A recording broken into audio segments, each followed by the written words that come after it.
Bakı şəhərində keçiriləcək Ümumdünya Şəhərsalma Forumunun 13-cü sessiyası çərçivəsində həyata keçirilən hazırlıq tədbirləri ilə əlaqədar olaraq 11 aprel tarixindən 12 aprelə keçən gecə paytaxtın bəzi istiqamətlərində müəyyən edilmiş marşrutlar üzrə nəqliyyat vasitələrinin hərəkəti monitorinq ediləcək. Bu barədə Heydər Əliyev Beynəlxalq Aeroportu məlumat yayıb.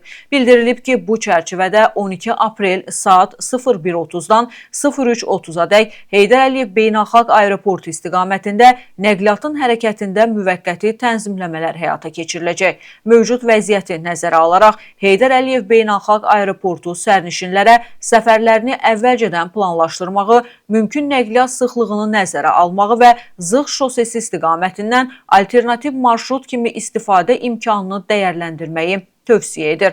Uçuşların vaxtında və rahat şəkildə həyata keçirilməsini təmin etmək məqsədi ilə sərnişinlərə hava limanına uçuşdan ən azı 3 saat əvvəl gəlmələri tövsiyə olunur.